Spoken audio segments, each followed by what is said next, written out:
Right, hello Arnie's Airsoft, Darklight here. As a bit of a bonus, I'm using this today, but that comes later. I'm going to be demonstrating some of these new PFI disposable smoke grenades that everyone's been raving about for the last week or so. So, here we have a nice gentleman over there called Arclight. Very similar, but not the same, because of obvious reasons. But he is standing over there, and if this was a war game, I would be shot many, many times. But today, I have a smoke grenade. And as such, things will be slightly different. Thank you. Now, these are the PFI smoke grenades. This one is a blue smoke grenade, as with the little blue dot. There are some very helpful instructions on the back. Some very good warnings. This product is not suitable for children under 18 years old. Do not ever throw this directly at any living object. Do not use this without wearing a mask, because that will kill you. Never throw it into a fire source. I'm assuming a fire itself is fine, but no, the source of the fire is not. And interestingly enough, it doesn't tell you that these aren't edible. So take from that what you will. Now, they come in a nice little vacuum sealed package, which is quite nice. You undo it, and it's a little less impressive than you'd think. And there you go, Grenade Hand Offensive Mark 3A2. This is it's a grenade hand. Doesn't look very hand-like, and apparently it's quite offensive. So if anyone is offended, please don't sue me. And if you're if you're an extremist of any kind, please. The grenade itself is offensive, and we're going to punish it for that, not me.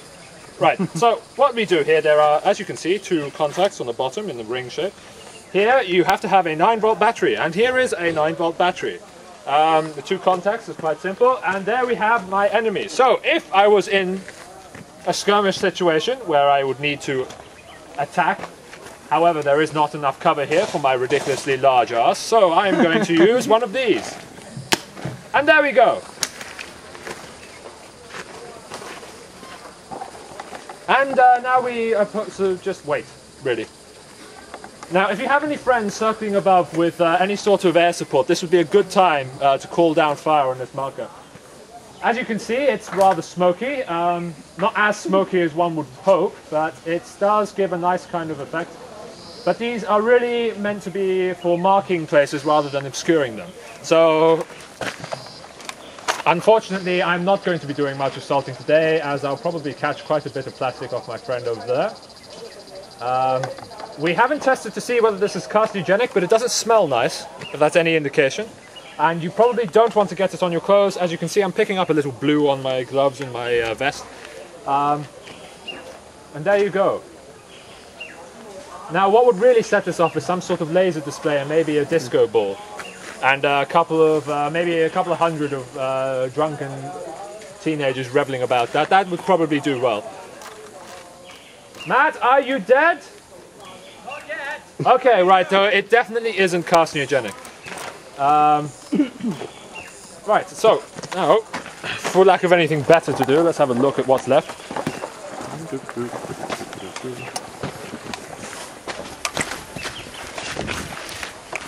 Well, as you can see, the grenade has spilt its contents everywhere. The ground is now blue, quite a fetching shade. The inside, from what we've been able to discover from disassembly, consists of a small clay pipe in order to stop any heat from escaping and setting things on fire, and a small smoke and powder charge, which is ignited by a filament attached to the two contacts at the bottom, hence the electric trigger solution.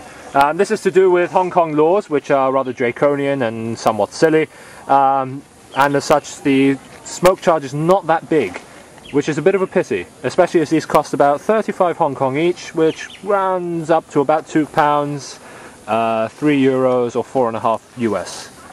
And there you have it. They continue to smoulder for quite a bit, but don't catch fire. It's still offensive, the label is still on.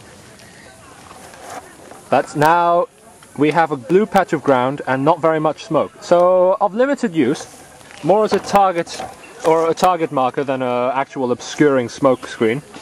But doesn't really advertise itself much, so I suppose we can't blame it for that. Right, well, there you have it. And it's quite hot.